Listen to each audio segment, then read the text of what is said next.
राहुल बउआ बोलना का अभी तक दूर नहीं, अभी तक कब सीखेंगे राम जाने। फैक्ट्री को लगा नहीं, बेरोजगारी बहुत है। एक सदस्य को नौकरी देंगे, फिर माई बहन योजना के तहत 2500 रुपया हर महिला के खाते में दिया जाएगा। भारी से भारी मात्रा शशांक भैया इस पर अच्छा कर रहे हैं, पढ़े लिखे हैं। नमस्कार, आप देख रहे हैं डायनामाइट न्यूज। मैं हूं रोहित गोयल।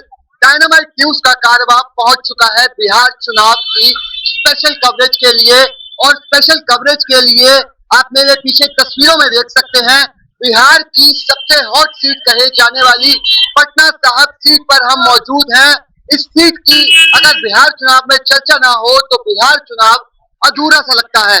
बीजेपी के 7 बार के विधायक नंद किशोर यादव यहाँ से 7 बार चुनाव जीते हैं, जबकि इस बार कांग्रेस और आरजेडी ने महागठबंधन के तहत सुशांत शेखर को इस बार टिकट दिया है, और अपनी उम्र के चलते नंद किशोर यादव जो कि 7 बार के विधायक है, उनका टिकट बीजेपी की तरफ से काटा गया है और उनकी जगह पर रत्नेश कुशवाहा को टिकट दिया गया है।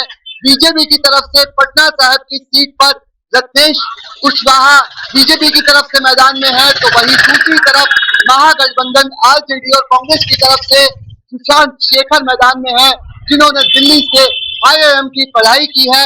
बिहार का जो खास प्रोग्राम है डायनामाइट न्यूज का कि इस बार बिहार चुनाव में क्या बा, ये आपको हम लोगों से बात करके, कैंडिडेट से बात करके, जमीनी हकीकत जान के पूरा आपको बिहार चुनाव में इस बार क्या कुछ माहौल है, लोगों में किस तरीके की चर्चा है बिहार चुनाव को लेकर। देखिए, हम दिल्ली से आए हैं डायनामाइट न्यूज से, हमारा प्रोग्राम है इस बार बिहार में काबा। तो चाचा, इस बार बिहार चुनाव में क्या लगता है, क्या होगा? बिहार में तो अच्छा ही होगा। पहले जो आपका जो बीजेपी सरकार जो है, एनडीए के सरकार जो है, जैसे में अब देख लीजिए, रोडे का देख लीजिए, लोगों के और बीच में बहुत से ऐसा कार्य है जो बहुत सा कार्य बहुत किया, इसलिए भी और वो पहले का जो है 2005 से पहले का जो है, हम जंगल राज लांगन और जंगल राज में अब देख रहे कांग्रेस में जो वो बउआ है हमारे राहुल बउआ बोलना का अभी तक दूर नहीं, अभी तक सीखेंगे कब सीखेंगे राम जाने। क्या यूनिवर्सिटी सब पढ़ के आना। 2005 से पहले क्या सच में यहाँ पे जंगल राज था? क्या कुछ लगता है आपको? हाँ, जंगल राज तो था। हाँ, यहाँ अपहरण वगैरह होता था और सब कुछ होता था, बहुत सा काम नहीं हुआ। और अति शिक्षा स्कूल के लिए चरवाहा विद्यालय खोला जाता था, चरवाहा विद्यालय खोला जाता था, वहाँ पर आदमी नहीं पढ़ के जानवर पढ़ता था। आज तो वही हो रहा है। अगर मैं पटना साहिब सीट की बात करूं तो पटना साहिब ये सीट है जो, इसके क्या जमीनी मुद्दे हैं, पटना साहिब सीट में क्या क्या काम हुआ है, क्या लगता है? काम तो बहुत सा हुआ है, काम तो रोड बना, पुल बना, बिजली फ्री कर दी, लेकिन बिहार में फैक्ट्री को लगा नहीं, बेरोजगारी बहुत है। बेरोजगारी बहुत है। बिहार का युवा लगातार पलायन कर जी जी, कहीं जाते हैं सूरत कमाए तो लुधियाना कमाए। बिहार में फैक्ट्री एक को नहीं लगाया कि गरीब आदमी को गुजारा हो सके। नीतीश कुमार इतनी लंबी सरकार चला चुके, इतनी बार वो मुख्यमंत्री रह चुके, तो क्या मुद्दा है कि बिहार के युवाओं को पलायन करना पड़ता है? फैक्ट्री नहीं लगाना, युवा ही करना नहीं चाहता है। जाएगा तो हुआ अपना कमाएगा खाएगा, या आएगा तो एक पैसा लेके ना आएगा। यहाँ काम नहीं है, बिहार में काम नहीं है, हम से कब लेबर नहीं मिलता काम करने वाला। कहाँ पे बेरोजगार रोजगार खोलने का नहीं है। बेरोजगार है, बेरोजगार कौन बेरोजगार है? यदि आज के डेट में कौन बेरोजगार है? तब लेकिन जो कमाना नहीं चाहता जाएगा सूरत कमाए, दिल्ली कमाए। बिहार के युवा की बात हो रही है। बिहार में अगर हम बात करें युवा क्यों पलायन करता है, क्यों दिल्ली की तरफ, मुंबई की तरफ, बड़े शहरों की तरफ भागता है? क्या यहाँ रोजगार नहीं है? रोजगार है सर, लेकिन उसमें नहीं है, फैक्ट्रियाँ कम है, फैक्ट्रियाँ यहाँ बहुत कम है, इसलिए गरीब आदमी कमाने से थोड़ा सा बेलचाव है।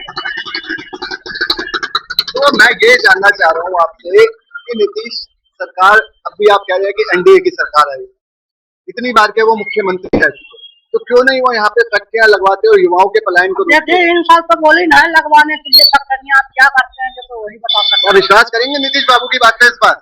नहीं सर, हम तो इस बार सोच रहे हैं कि युवा बहुमत के साथ ठीक सरकार बनाना है। क्यों बनवाते हो? क्योंकि उनका ये दावा है कि 3 करोड़ कम से कम परिवार के जितने लोग हैं उनमें से कम परिवार के एक सदस्य को नौकरी देने का काम करेंगे। एक सदस्य को नौकरी देंगे, फिर माई बहन योजना के तहत 2500 रुपया हर महिला के खाते में दिया जाएगा और वृद्धा पेंशन को 1100 से बढ़ा के 1500 रुपये कर दिया जाएगा। आपका जो रसोई गैस है उसमें भी बचत होने वाला है, 500 रुपये में बोलेंगे रसोई गैस देंगे।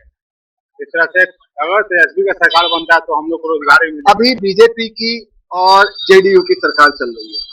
अभी कुछ समय पहले नीतीश बाबू ने जब तक पलटी नहीं मारी थी तब तक नीतीश बाबू तेजस्वी के साथ थे।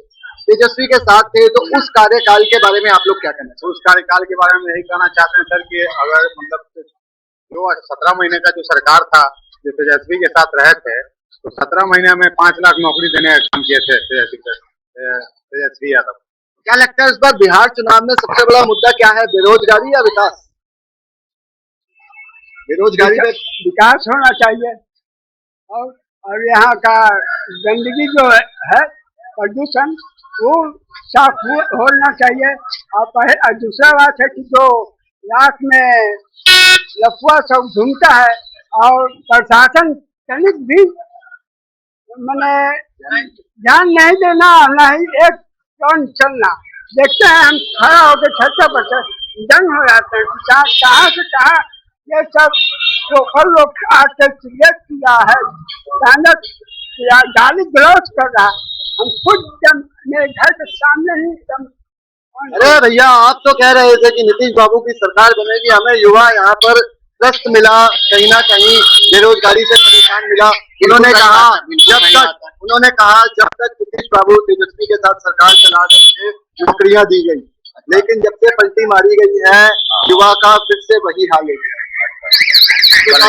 हमारा तो विकास चला रहा है, हमारा तो विकास जब से अलग हुआ जब विकास चला रहा है। उनके रीजन जब नीतीश जी का जब सरकार बना तब तक तेजस्वी जब नौकरी से बोल रहे कि हम दिए हैं तो वही तो मुख्यमंत्री वही थे।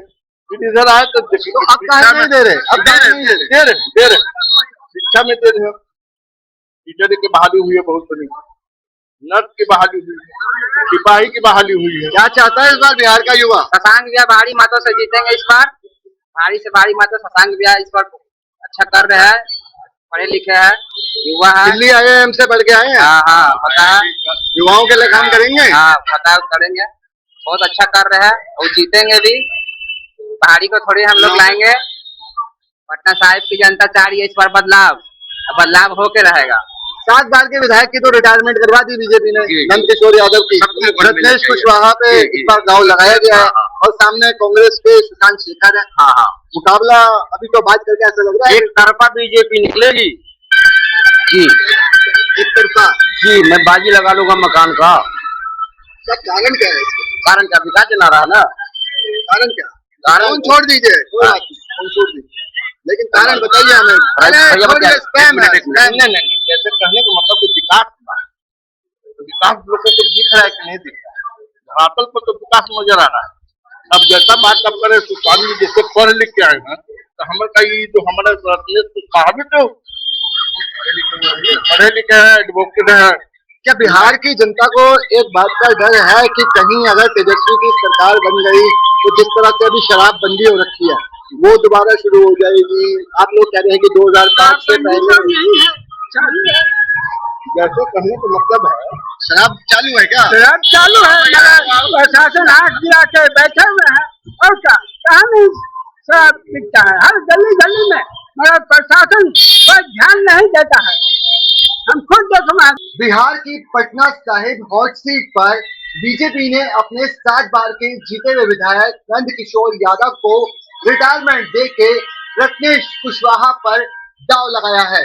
कुशवाहा पर दांव लगाना बीजेपी के लिए काफी रणनीतिक तौर से अहम है, क्योंकि यहाँ पर इस सीट पर 80,000 कुशवाहा वोटर जीत की राह को तय करते हैं। वहीं महागठबंधन और आरजेडी कांग्रेस की तरफ से IIM दिल्ली से पढ़े हुए सुशांत शेखर पर दांव लगाया गया है। देखना होगा 14 नवंबर को पटना साहिब की जनता इस बार किसके ऊपर मोहर लगाती है। कैमरामैन सुरेंद्र सिंह के साथ रोहित गोयल, डायनामाइट न्यूज, पटना साहिब। बिहार चुनाव की हर सियासी हलचल देखिए डायनामाइट न्यूज पर रोहित गोयल के साथ बिहार में काबा।